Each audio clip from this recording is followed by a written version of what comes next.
Do you feel like flow is freedom? Yeah, we want to be free. Yeah. I like to say, we, it's a certain type of person who looks at life like this. We just want to be free to create, free to experience, free to live. I think that we are just like that. Everything should be changing. Just like the sun rises, it sets. Temperature changes. Everything changes in life. When we get stuck on who we are or what we used to be, I think that's when we start to spoil. Yeah, that selfishness is something that I just think is very important. I shared in the story, I wish my mom was more selfish because she was doing so much for us and she was dying inside by doing it. Why wouldn't you tell us you need a break? It's a journey worth traveling, your space for raw conversations and soulful insights around life's journey. Let's explore. Welcome back to the pod. I am Catherine Crew, taking you on these trips. It is absolutely a love of mine. Happy freaking new year. I hope that your 2025 is off to such an amazing start. I want to pop this trip off by first asking, how well do you surf the waves of life? When those unexpected moments come in, when those challenges arise, are you the person who swims with the tide, or are you the person who swims against the tide? Are you the person who surrenders, or are you the person that really tries to get in there and control stuff? So I'm more of the latter. But one of my aims for 2025 is surrendering more and controlling less. So this trip could not have come at a better time.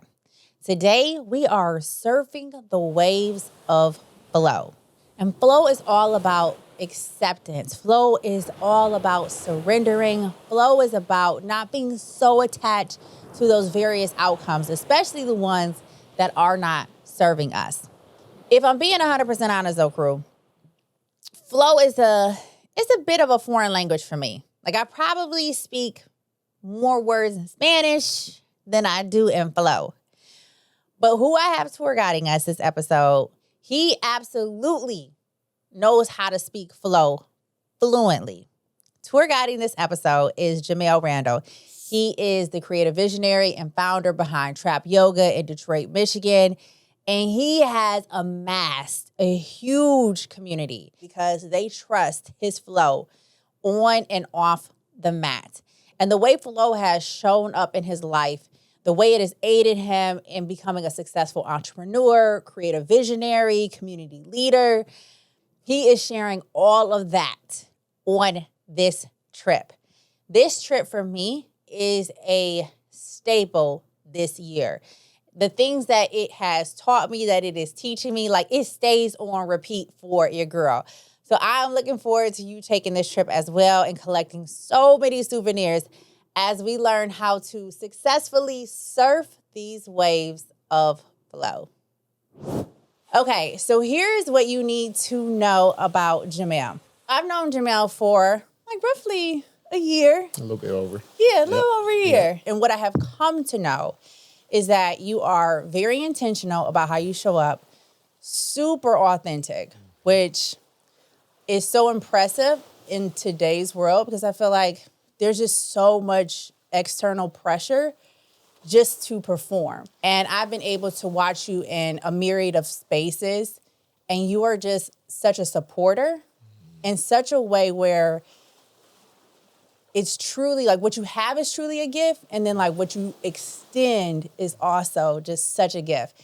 You really just know how to pour into people.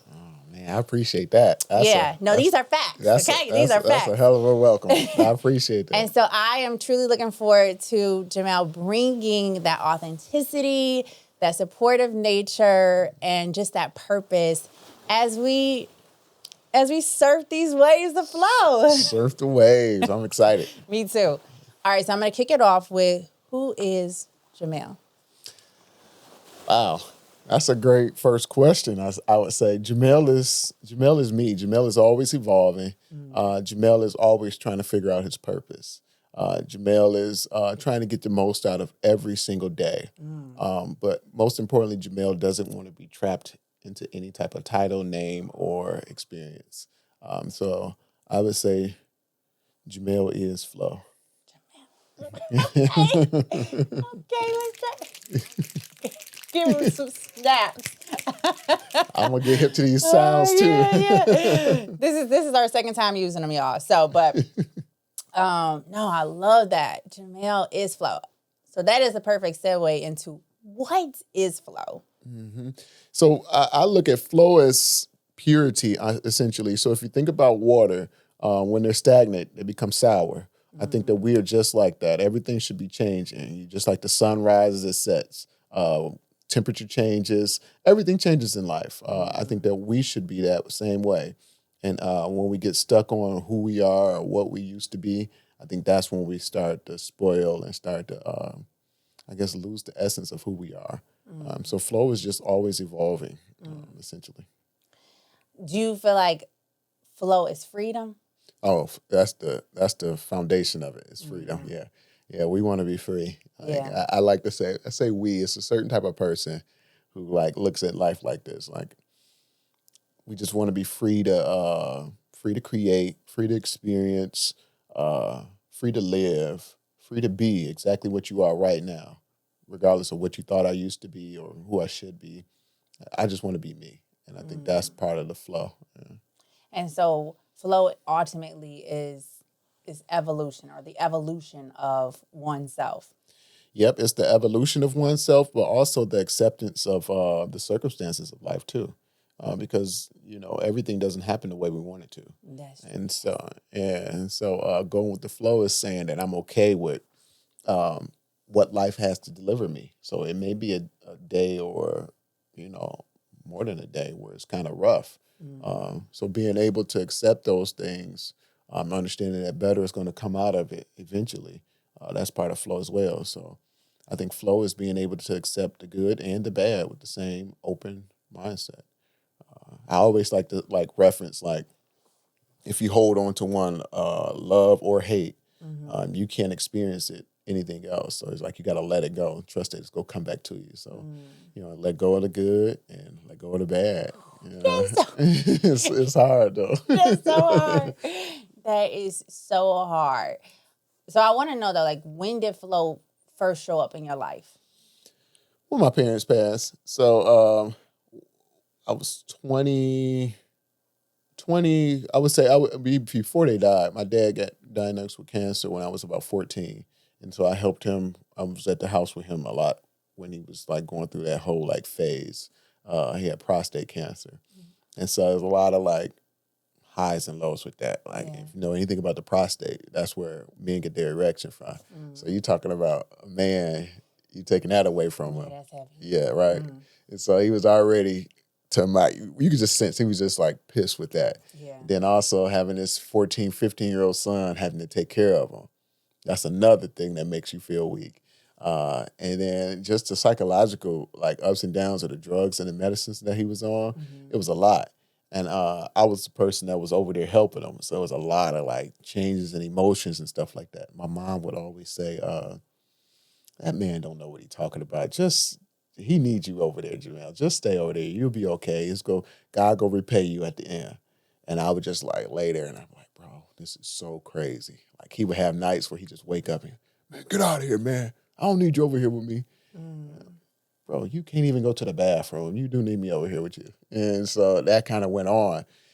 He got through that phase, but 5 years later, he got the cancer again. And he died when I was 21. Then, suddenly, right after that, my mom passed. Same thing. And so it just felt so heavy holding on to it. And at that point, I don't have any grandparents, parents, or even uncles or aunts, direct immediate uncles or aunts. I had great aunts. So it was kind of what's the worst that can happen? So how is a 20-year-old Jamel even navigating that? The death of both of your parents? Yeah, I wasn't. I was kind of just trying to figure out, I was just trying to figure everything out. I do know that I was searching for something and I wasn't really finding it at that point. Um, this was like, 20, I would say I had made it all the way to like 23, 24 at this point, where I'm just kind of going through the motions, doing what I thought, made sense, what felt good. What'd that look like for you? Hanging out. I was like hanging out, turning up. So, I would hang out with whatever girl I was talking to at the time. I started going out of town. I would meet people out of town and have a good ass time. Yeah. But every single time, man, I had this thing, man. I would, the next day, if I didn't want to go eat breakfast with you, it made me super depressed. Really? This is so weird, man. It was so weird. Like, and I'm talking about just dealing with different women and stuff like that. It was like, I don't even like her. It was so that it was literally the drink. So I was drinking to enjoy this person. The next day, I don't even want to be around her. Like, hoping, like, please do not be here still. That kind of thing. And it made me depressed. And so it started to feel like I was going down I was using the wrong way to find pleasure. And so I started searching for different avenues. I started exploring. I really want to unpack that, like just as it pertains to grief. So I think when things like that happen, especially like so unexpectedly, we're trying to kind of grab on to like any and everything. And generally, I feel like the first thing that we go to generally are some vices that probably aren't serving us. And so it's like, for you, you had grabbed on to things that no longer satiated you, or you found yourself no longer satiated. And it was like, okay, I need to do something a little bit more purposeful. Yes. Yep. That's exactly what it was. My cousin called it bumping bones. It's like bumping bones. Bumping bones. Bumping bones. It's like, because you ain't nothing, ain't no feelings there, ain't no emotion. You literally just bumping bones. And damn, so it's a lot of people out here bumping just bones. Bumping bones, yeah. So that immediate like satisfaction, but it causes long-term hurt. And then also it like just psychologically messes with you, because it's like you start losing trust in people. And then start questioning yourself. So I think that grief, when you're in the midst of grief, you start looking for something to make you feel good. I never was the type to drink to feel good, to get over grief. Like, I would do the exact opposite. I wouldn't drink or anything. I never did drugs, but the drinking was my thing. But I wouldn't do that if I was sad. Okay. So it was more so me doing it because I'm just enjoying myself, and then matching other people's energy is what I was doing. But like I said, the day afterwards, that's when there was a lot of regret. And so I learned at that point that my life is fulfilled when it's based off of something that's purposeful, more so than just like a turn up. So I'll turn up, but I need to have something on the other side of that turn up. I just can't just be like just doing something. So now with the whole bumping bones, right? Now, what I want to know is, because there's going to be somebody that's like, well, isn't that going with the flow? Isn't that flowing? I like so when that. they try to come at us with that, how we responding to that? Yeah, I mean, going with the flow don't mean you're just living reckless at the end of the day. So, okay. Yeah, so go ahead. No, I was going to say, what is flow not? Flow is not just like doing anything, being reckless, making decisions, hasty decisions based off of the fact that you just want to do it. So it's like, oh, I'm living in flow, so I'm about to go do this. I'm about to go do that, and just chalk it up to freedom. I think that flow is more so having the audacity to do something that your heart desires, not just like what falls into your lap.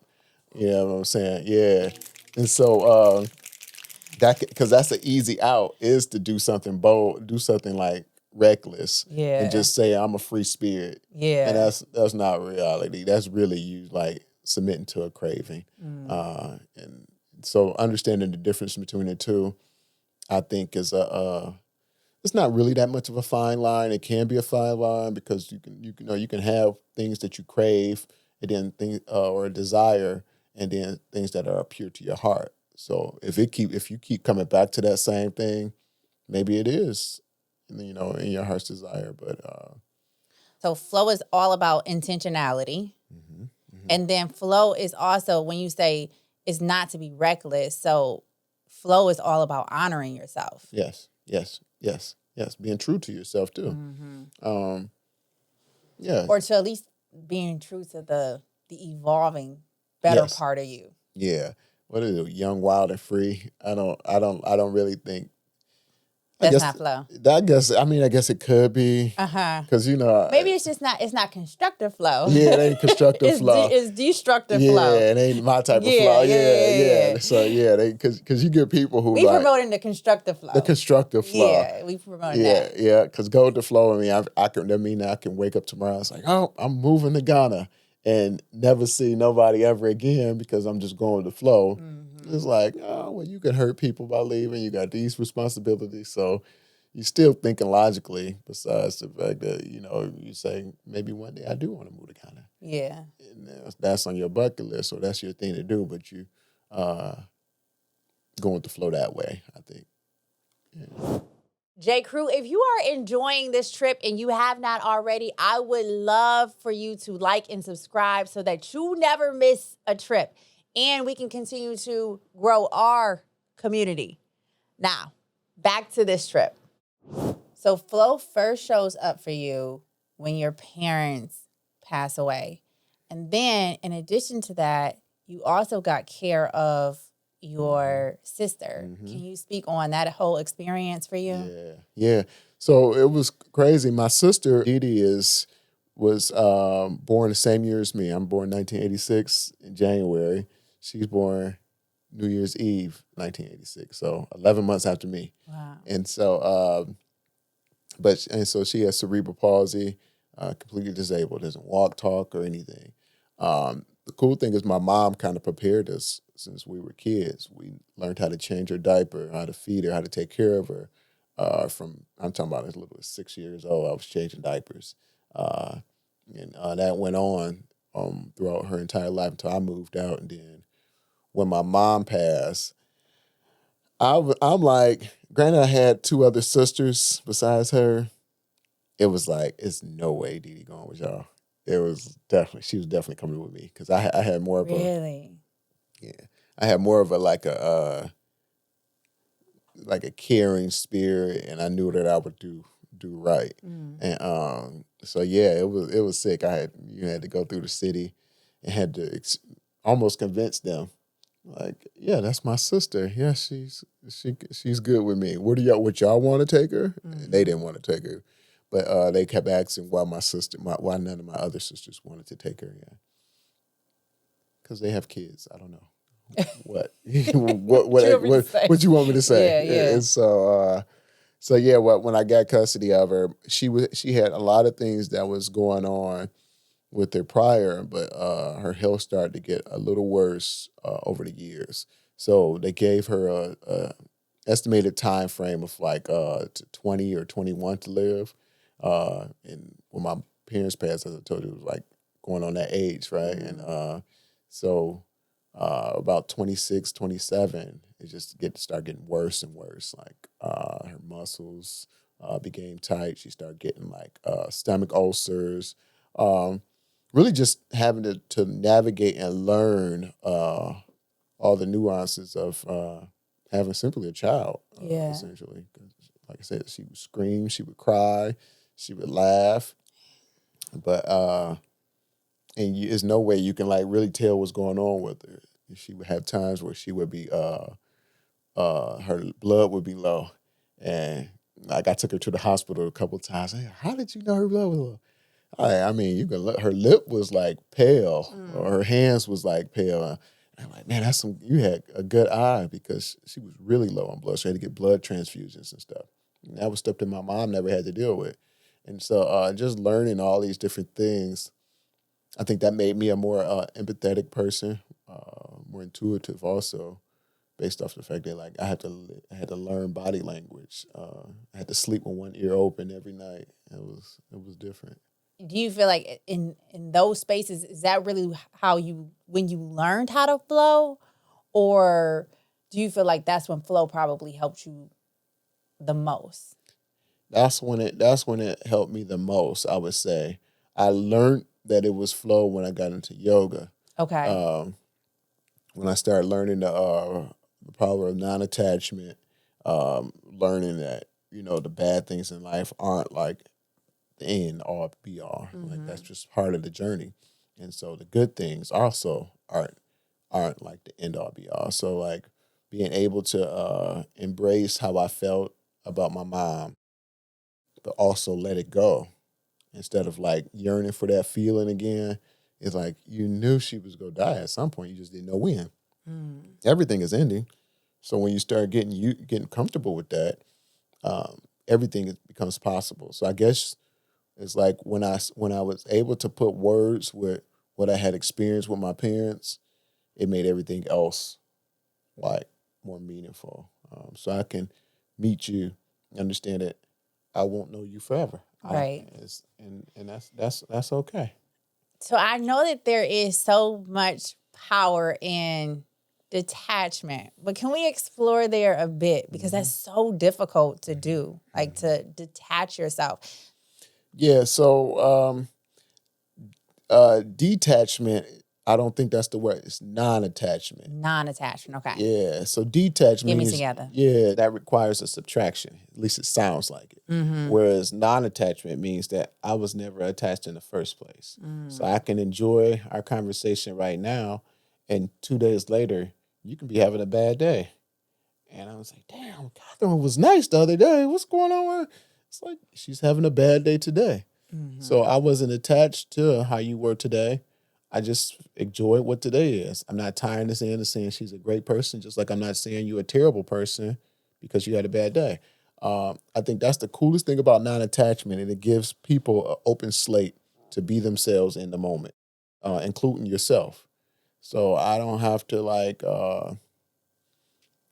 don't have to be afraid of heartache because I know that it's a possibility when you enter love.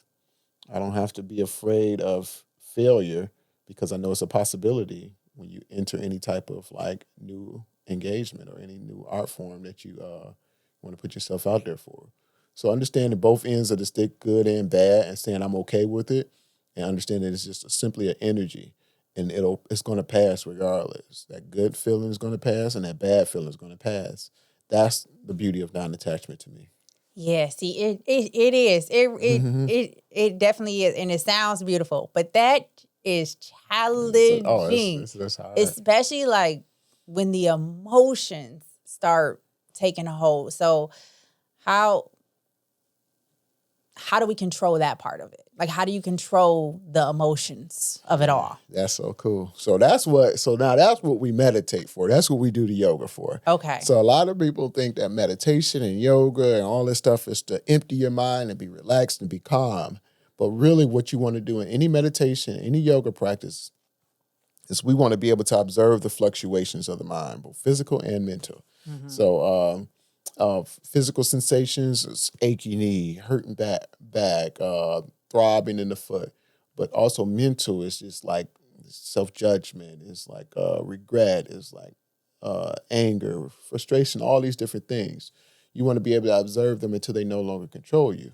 So the yoga word for that is Yoga Sutra 1.2. Okay. Yoga Chitta Vritti Nirodha. And so this means this is the cessation of the fluctuations of the mind. And so this is the analogy that was taught to me. If you have still water and all of a sudden the wind comes and blows this water. So say, for instance, you can see at the bottom of this pond with this clear water and the wind comes and blows and creates all these waves. How do you stop those waves? How you stopping them? Tell me, can you put your hand in it to make them stop and into the water to make the waves stop? No. Can you scoop some of the water out and dump it out to make it stop? No, that's gonna make them come more, right? The only thing you can do is wait. All you can do is wait, observe. And so once you get familiar with that concept, let emotions come, let them go, because you understand that clear water is on the other side. That's the truest way. the other analogy that would share similar to that is like I love that though. Yeah, I love that. Now, can I ask you? Okay, so when we observing, are we identifying? Am I like, oh, there go that fear? There Yeah. go. Yep, Okay, that's exactly what you do. So so when you identify, it's called RAIN. So recognize, accept, identify, and then not me. So recognize that you're being agitated or it's an emotion, right? Mm-hmm. You want to accept it. Okay. I'm not happy right now. I'm not happy right now. Then you want to identify what that was that aggravated you. That's the I. Okay. And then the N is not me. That has nothing to do with me. I'm not attached to it. It's just a feeling and it will go away. We're going to go over this one more time. Okay, so the R is recognized. Yep. So let's take a scenario. Uh-huh. We're in the car. It's traffic. Stupid, non-driving, some of them just cut you off. Yep. All right. And I'm angry. So I recognize, okay, Kat, you're angry. How do you first recognize it? Because I probably am about to throw something out the window. You're ready to throw it. So that's the I'm ready reaction. to throw my water bottle out the window. That's the reaction. Okay. All right. Okay, Kat. Okay. Take a deep breath first. That's to recognize. Accepting this, I'm mad as fuck right now. I'm mad as fuck right now. Okay. Yep. Identify what it was. Stupid son of a just cut me off. Okay. In traffic. In traffic. And could have caused accident. I could have hit his ass. Because I had to slam on my brake and now I got whiplash. Okay. Okay. But that has nothing to do with me. That has nothing to do with me. That's his stupid ass. That's his stupid ass. And it could have been worse. Ooh. That part. That part. That part. Woosah. Okay, so what I love about that is at the end of it, you speak truth to it. Like you said, it could have been worse. It could have been worse. And then also you play out the scenario even further. I'm proud of myself. Because what if I would have honked and then he would have honked back at me and now all of a sudden we start chasing each other and then he pulled out a gun. Yeah, that part. Or I pulled out my gun. you pulled out your gun. Yeah. Or he decided to hit your car. I had someone hit my car before because I honked at him. And it was like, bro, we ended up fighting. Yeah. And so it's like you start playing those scenarios out. It's like, Whoosah. I won today. See, I love that. Okay, because a part of your language is giving yourself your flowers. I'll let you talk about what that even means. But I love that you, like that's incorporated. It's like, give yourself your flowers. The fact that you spoke truth and then you gave yourself your flowers. Yes. And it's not, you're not like trying to like pretend like you're not aggravated. So you're accepting your emotion. Mm-hmm. So it's just to be peaceful, to live in flow, to have this mindset. It's not to pretend. So it's not to say, oh, that didn't bother me. No, that made you mad as hell. He cut you off. Mm-hmm. That did make me mad as hell. But do you have to respond to it? That's the question. Yeah, that's annoying. That's a lot of annoying things that happen in this world. A lot of stuff. And so we can't walk around pretending like life doesn't bother us. It's like, it does, but I'm not going to let it control me. Mm-hmm. Because it's a lot of shit that happen every single day. You're a tool at that point if you let every bit of circumstances control you.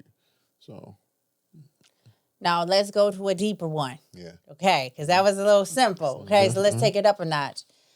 Let's say I've been somewhere for 10 years, a job, and I just got let go. Where rain playing?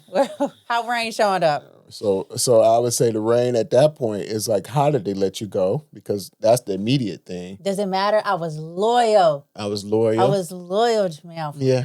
10 years. Does it matter? So that goes different from the rain. So the immediate response is that, but the big thing is that like you trusting that life happens for you. So something is better is coming. So remember we said that non-attachment is being able to let go of the good as well as the bad. So if you thought that 10-year job was good, just imagine what God has in store for you next, right? And so you have to be willing to trust that.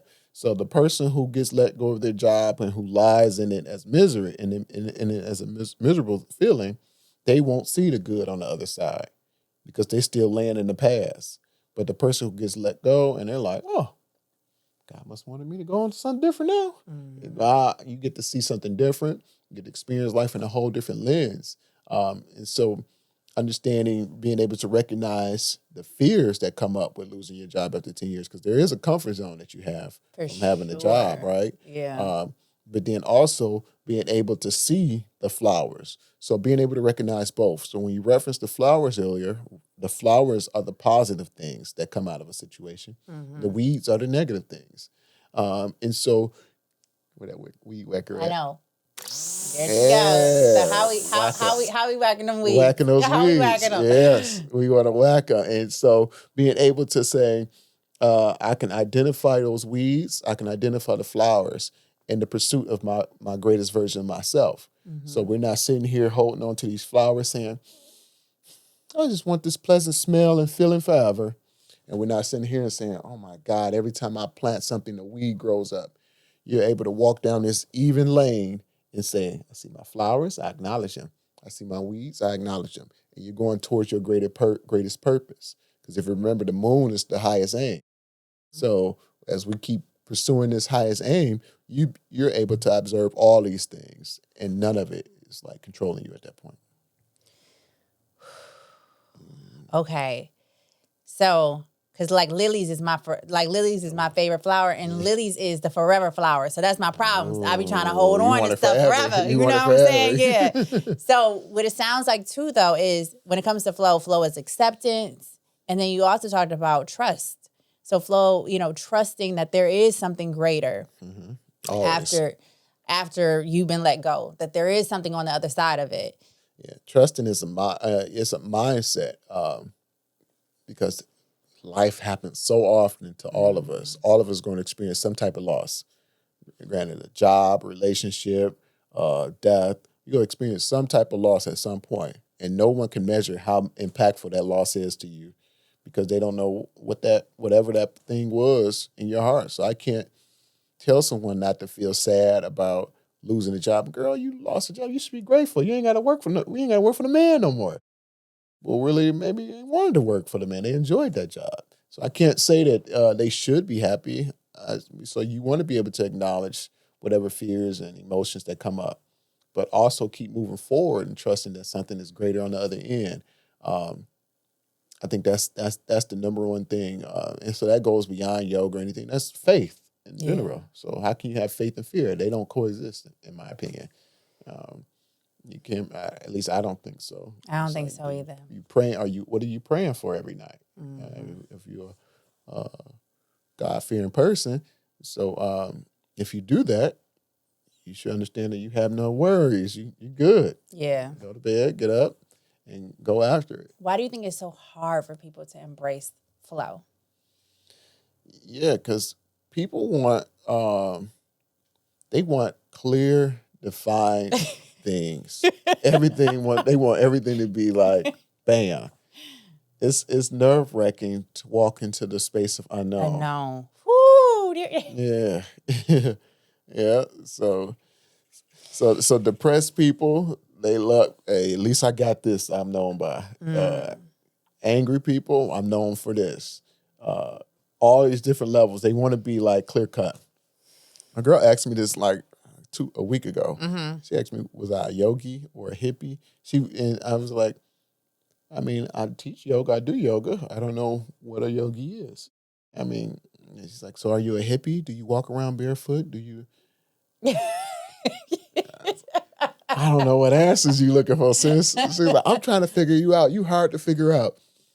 I don't want to be figured out. Right. That don't part. Try to figure me out. That part. And she's like, well, I don't know. I just think that what you think, people want to be accepted. That's exactly right. You don't have to understand me. You don't have to put it, because I think people want to People want to figure out who they are and what they are right now so that they can just put this title on their chest, and the hard part of life is over now.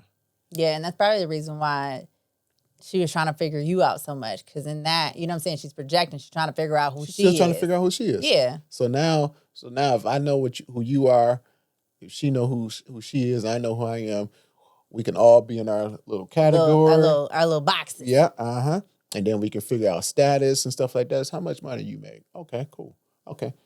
How much you just get? All this kind of stuff. Now we comparing. And it makes me feel good. Yeah. Yes, because I done did this. So it's almost like people search for justification. Yes. From their life off of the things that they've done or they done been through. I saw on Facebook yesterday. It was a post, and it was just somebody's license plate that said two MDs or 2 masters and 1 PhD, and they said go, and they put on a thing like goals and all heart eyes, and I was like, that looks miserable to me. The fact that you're driving around with a title and a label on your license plate, because what that defines you. Yeah, because what is that when you seen it? Like, what does that represent to you? A ball and chain. That's what it looks like to me. A ball and chain. Because as soon as you tell me all these things that you do, as soon as you do something outside the norm of what I assume that person should be doing, yeah, it's almost disappointment comes immediately. No, you're not who I thought you should be. And that person probably is like, no, I just achieved these things. But I still enjoy a good drink, and I want to laugh. I want to have fun just like everybody else. Right. No, you got a standard to live up, Miss 2 PhDs and stuff. And I don't want to slight anybody that does those type of things, because I think that's great to do it. But I just feel like when it becomes an entrapment, like you only know yourself for these things, for what you've done. Or you only want to be known for these things. Yeah, for what you've done. I always say that titles and labels, they kill the essence of who we are, because life will deliver different blows and different changes. Imagine a person who done all this, did everything right, essentially, based off of society's norm, and then they get to this space and it's not what they thought it was going to be. Right. Are you bold enough to say, actually, I'm good on all this. I don't want it.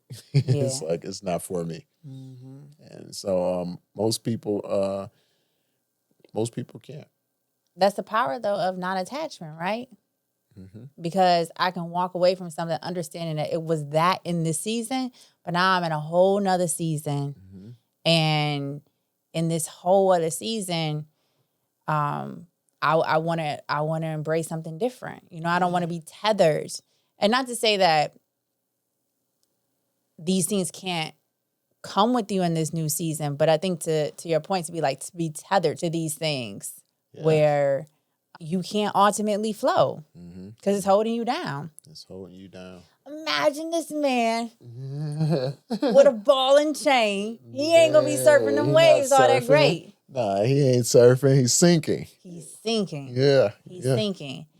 Then let's talk about some tools. Like, what are some tools that are going to be able to help us ride the wave, that's going to be able to help us to flow? Yeah, I think, of course, meditation is at the root of it all. Learning to just sit with the self, as well as the fluctuating thoughts, but also reading, and then watching, just being an observer of life. I call them inspirational triggers. So there's people who live in that vibration of what you seek, like that freedom, that non-attachment mindset. To actually watch a person go from being so defined by who they were and unable to take a shot, essentially. I use LeBron James a lot for this because he had so much pressure on him when he first got into the league, and still till this day. I watched him his whole career pretty much because we're about the same age, and it was about that second year in Miami after he left, where he finally just said, you know what? If I make the shot or I miss the shot, y'all still gonna have something to say. So I'm gonna take the shot anyway.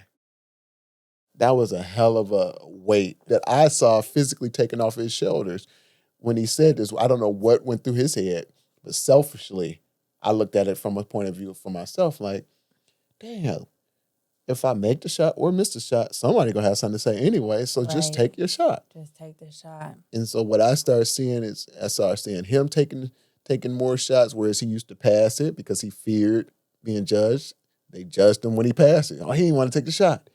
So now he takes more. And so I started seeking that in different avenues. I went to a black belt extravaganza. This is for like karate. Mm-hmm. Okay. Yep. You a black belt? Nope. Okay. 9 to 10-year-olds. And so I went to this extravaganza, and in the midst of it, it was a 60 or 70-year-old guy in that same thing with like little kids and teenagers going for his black belt. I love it. Oh my God, I love that. And so they had like all these different tasks they had to do, like breaking through the wood, high kicks, low kicks, and stuff like that. And so you see the kid come up, "Aya, aya, aya," and they breaking the wood. Well, it got to the older guys, and he said, "Oh," and the wood didn't break. And I was like, okay. And I saw him snap it. Then it went to another one. They had the bricks, and he went, "Oh," and it didn't even budge. And everybody in the crowd started laughing. And he kept going, and it never broke. That man shrugged his shoulders and just put his hands behind his back. I started bawling, crying. What gives you the audacity to get your ass up there at 70 years old with these kids and think that you can get your black belt? Mm. He wasn't smiling, he wasn't laughing. He was literally trying to get his damn black belt. Mm. So whatever he had in his heart, he still had the gall to go out and pursue it at 70 years old. Yeah. You know how many people would never get up there and do that? Nah. They would sit there and say, I want a black belt, but I'm not getting up there with no damn kids. Yep. And then they be on their deathbed like, damn. Biggest regret. If I would have only, because, man, you can out-talk yourself, like you can outthink yourself out of like just such an amazing life. It's like, what's someone so like? What are these people going? What are these 10-year-olds going to think? What are the parents going to think? I'm like 70 years old. That's another title and another label. Yeah. Right. I'm old as hell, and he wasn't. He didn't care about none of that. Even as the people was laughing, that means he already accepted that as a possibility. Right. Once again, I didn't talk to that man afterwards. I selfishly looked at that. That's an inspirational trigger for me because it's like, man, he got up there in front of all these people and he didn't break it. I don't even recall if they gave him the black belt or not. I don't know. Yeah. But all I cared about is he got up there and did it. A lot of people look at stuff from a different lens. It's like who did good, who did bad. I'm looking up there, looking at who did what. Mm-hmm. I love that. I feel like that's one of your superpowers too, how you are able to like navigate through perspective and through a certain positive lens. But in terms of just to kind of wrap up the story with the older gentleman, and it's not even that he probably didn't go through like the same thoughts of like, what are they going to think? Mm-hmm. I'm sure that surfaced because that's natural. That's normal to think about the perception of others, but he didn't let that outweigh his own dreams, his own aspirations. Yes. Like he allowed that to supersede. And that's the power. That's the power. Yeah. That's that. And that's what I got out of it. I'll never forget that. I love that. Yeah. We taking the shot, and even at 70, we going to get our black belt if that's what we want to do. Yes, that's what we want to do. Going back to perspective, which is a great segue, the power of perspective, which I feel like you do really well at that. Mm-hmm, mm-hmm. Yeah, and so I say that's the glory of not having parents or grandparents. So when you look at the beauty of it, it's like, okay, I mean, the pain of it, like, oh, I don't have any parents. I don't have anybody to go to if I need help. So a lot of people look at it like, damn, when something go wrong, it's just you. And I'm like, that's true.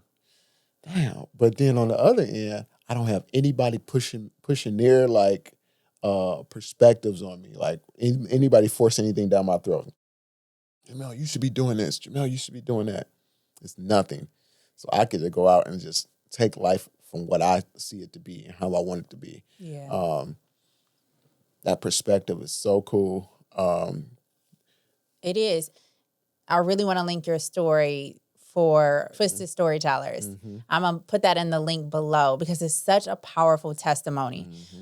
But the thing that really like grabbed me was your perspective when you first talked about the passing of your dad, and that time was an opportunity. The time that you were going every single day to his radiation or his chemo, that was time you looked at it as, you know what, like, even though I'm this young kid having to go here every single day, at the same time, like, this is an opportunity for me to spend more time with him. Yep, that was dead on. That so yeah, that 19 from my 19 years old to a little bit after 20, every Tuesday we went to Carmato's Cancer Institute for chemo, and it would be get there about 10 o'clock and wouldn't leave to like 5, 6 o'clock at night. He had to get the slow drip. If it was anything faster, it would get him too sick. But yeah, it was a chance for me to like sit there and we would talk and crack jokes and stuff like that. And it was just a chance to connect every week. And would I have rather been out like hanging out and stuff like that in the summertime? Probably. Yeah. Right? But it was like, okay, I'm gonna sit here. Yeah, right afterwards, you look at it, it's like, damn, I'm glad I did that every week. I never just dropped him off and left. Like, yeah, call me in like 7 hours. It's like, no, I sat there with him the whole time. That's what's up. Yeah. I do feel that is the power of perspective, because when grief happens, when disappointment happens, when you have a positive perspective, like mourn through whatever it is that you're going through, the loss of the job, the loss of the parent, the loss of the relationship. But if you have that positive perspective, at some point you'll be able to turn that pain into purpose. Yes. And that's ultimately what you did. Can you speak to how you were ultimately able to kind of like transition that pain into purpose? It was a natural thing. It was like, I keep saying selfish because a lot of this stuff is very selfish. Like, I selfishly tell my story. I selfishly get inspired by the old man. It's all selfish things, but what I know is that what works for me works for someone else. And so, you know, besides the selfish sharing, it also inspires somebody. Why you call it selfish? Because I'm only thinking about myself when I do it. Yeah. You know, yeah. Men do that well, though. I'm just saying, like, women, like, we be having to work on, on being a little bit more selfish. Yeah, you should be. I mean, because otherwise, how you do that? So, because you got to think of, if you're not doing or saying or living the way you want to live, how can you expect anybody else to do it for you? So I start sharing my story. If you don't want to hear it, well, get the hell away from me, because I'm gonna kind of close your ears. Close your ears, and I'm gonna share from the light and the lens that I want to share from. But yeah, that selfishness is something that I just think is very important. I shared in the story. I wish my mom was more selfish, because she was doing so much for us, and she was dying inside by doing that. Why wouldn't you tell us you need a break? Why wouldn't you tell us you can't afford a rental car for my prime? Like, just say it. I have a car. Yeah. I'll get there, right? But instead, she's trying to like make me feel better. And you can't do that. It drives you crazy. So I think the selfish aspect of it is important. And then also people start to align with you. So if you're going to be a people pleaser, you're going to be riding the wave. Somebody else's wave. You ain't even riding your own wave, right? You don't have a clue. You can't even see your own wave. Yeah. Because there's so many different people. When we flow in our classes, when you look at someone else's, it throws you off. So you're trying to compare yourself to the person outside, when it's really all inside that you should be focused on. So if you start moving by the rhythm of your own beat, you find your space, you find your wave, and everything else starts to disappear around you. And that's the art of our flow classes and yoga, is that no one else matters. There's no right, there is no wrong. It's just you. And so I always say, Don't compare yourself to anyone in the room, not even the old you, because the old you is the most likely person that you'll compare yourself to. Like, oh, I used to be able to touch my toes. I used to be at a back bend. If I would have started this when I was 15, that would be good right now. It's like, no, we want to say what I am right here, right now. And then typically, if you start looking all around left and right, you start to fall left and right. And so you want to stay focused right here on self. Yeah. Yeah. Going back to, though, what you said about your mom and just her having all this weight on her and you wishing that she freed herself from that by being more open and more honest about what she needed or what she couldn't handle. Because when you think about a person surfing, like, they can't have the weight. Mm-hmm. If the more weight you have on you, like, you're not going to be able to flow.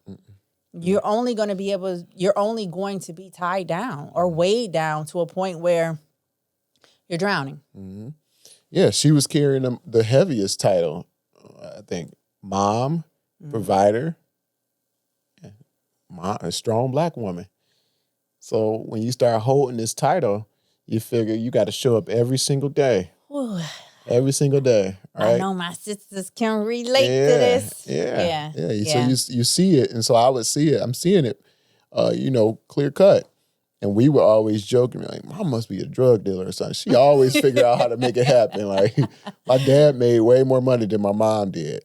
My mom worked at the Dollar Tree for us, like a manager at the Dollar Tree. My dad was working at the plant. Mm-hmm. My dad, man, I ain't got it. Mom was like, when you need it? Friday. It's Thursday. I know. And she would have it. I would be like, damn, how did Mama get all this money? Where'd she get it from?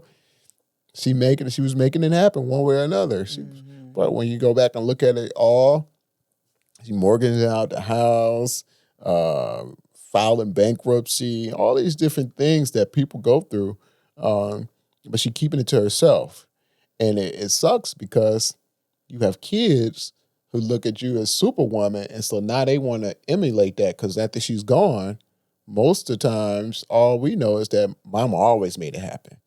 And so how many times you hear, like, oh, Big Ma always made it happen. Always made sure we had a big food. She always did this.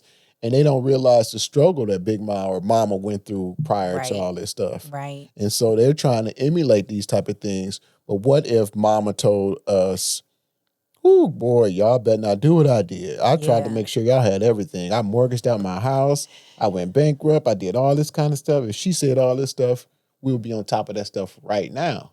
So that's why it's so important to share your stories, the good and the bad, and to also be selfish. Because now it's more of me to give to you, opposed to myself being empty and now I'm gone. So I really think my mom would have lived a little longer. I don't know, longer than what she did if she didn't have all that weight she was carrying. Yeah.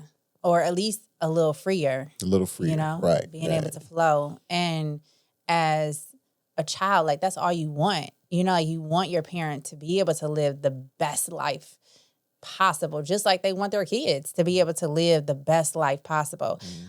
I was just having a conversation with some of my girlfriends, and it was about, like, how do we really try to end some of these generational traumas and curses and things like that when it comes to us just not being communicative about what it is that we're ultimately experiencing and the weight that we're carrying and all these just different stereotypes,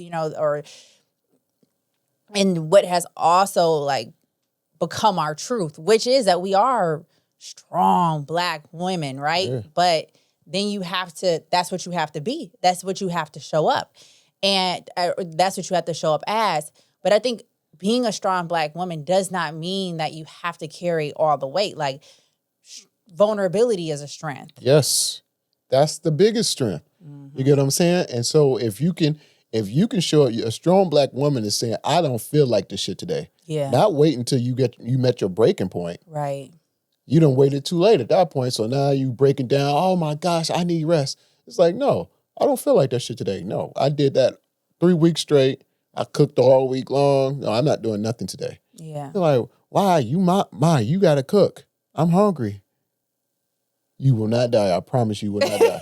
You'll figure out how to eat. So either you go cook yourself something to eat, or should you just go to bed? I don't know. But at the end of the day, to show that you're not afraid to rest, not afraid to be vulnerable, to not be afraid to say I ain't got it. Yeah. A lot of people like now, because we in this middle ground area, right? We passed that slavery age. We passed that next generation where they just, that first little bit of money. We get in that point where we're like, okay, we can act like we putting on right now. Yeah. And so to be able to admit that, I think this is going to be the next biggest thing, is to be able to admit that I don't have it like I did, because we got so many social media accounts to kind of hold us accountable. So my birthday last year, I did this. Last year, this time I was doing that. And so if I get to this year and I ain't got it like that, I got to try to beat. I went to Dubai last year. Up. Yeah. You get what I'm saying? And so everybody like, what you doing this year for your birthday? I know you probably going somewhere flying. No, I'm not. I ain't got it like that this year. Yeah. Ooh, that's a hell of a statement to make. Yeah. Right? Or do you got to pretend and be like, man, I'm about to max this credit card out. Right. So I'm known as the jet setter. I got to get it. And so I think that vulnerability is very freeing, man. I think that all falls in the flow state, is to say, I'm okay with saying I ain't got it right now. Even if I got it, you don't know what I ain't got it is. So that don't mean I'm like rubbing pennies together. I got something different I want to do with my money right now. And so I don't have the extra money to go to Dubai for my birthday. So guess what? I'll be home. I love the fact that when you think of strength, now I can say to myself, strength doesn't mean me carrying all the weight. Like, strength is me relinquishing the weight. Let it go. Let it go. Being honest, being vulnerable, being open about like what season that I'm in. Yes, that's a good one. So for me, I can speak to one of the reasons why flow probably is not the easiest is from a control standpoint on my end. Yeah. Yeah. Okay. So I don't want to say I can see that.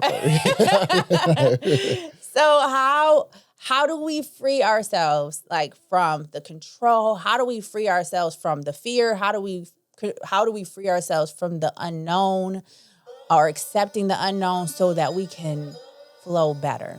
Crew, we hope you enjoyed part 1 of surfing those waves of flow. Part 2, let me just tell you, it gets even more active. We are about to hit the waves of relationship, authenticity, talking about how flow shows up in each one of those areas, and so much more. Yeah, the currents get deep in part 2. And crew, until then, peace and blessings.